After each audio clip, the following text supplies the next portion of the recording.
Voilà, nous voici à côté de David Pujadas. Il ne se rend pas au dîner du siècle, le club des puissants, l'endroit où se réunissent tous les derniers mercredis du mois les élites de ce pays, les hommes d'affaires, les grands patrons et les responsables de l'information comme David Pujadas.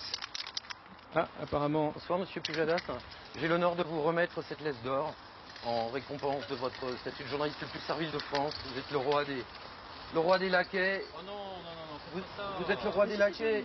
Il faut un véhicule à la hauteur de votre fonction, je veux dire. À un moment donné, il faut assumer nous sommes contents de vous remettre.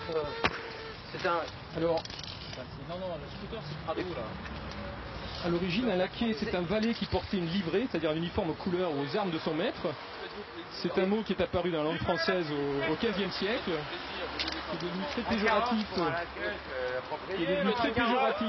à partir du XVIIIe. Parce que vous acceptez la contradiction dans votre journal. Vous vous souvenez de l'interview que vous avez fait de Xavier Mathieu de Continental? Vous vous souvenez de ça? Non? Faites-vous plaisir, surtout pas de contradiction. Oui. Ne vous mettez pas en danger, oui, bien sûr.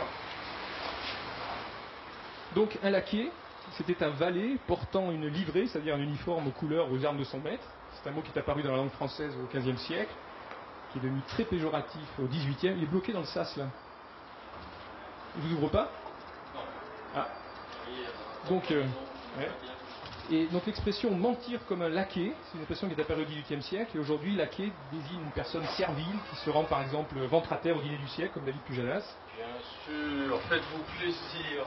Et Pujadas qui disait dans 8 journalistes en colère, vous vous souvenez dans 8 journalistes en colère ce que vous avez dit? Vous en souvenez ou pas? Non? Vous en souvenez pas?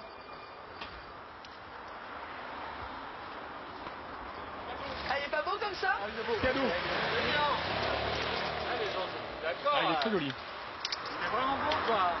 On a vu, vous pouvez y aller. Hein. Le laquais du siècle, il mérite le carrosse du siècle, et là on l'a le carrosse quoi. C'est le carrosse du bouffon. Vous connaissez David Pujadas? Non mais c'est avec lui en fait. C'est une récompense. Ouais. Il a eu le laquais du siècle, c'est-à-dire l'homme le plus servile de France.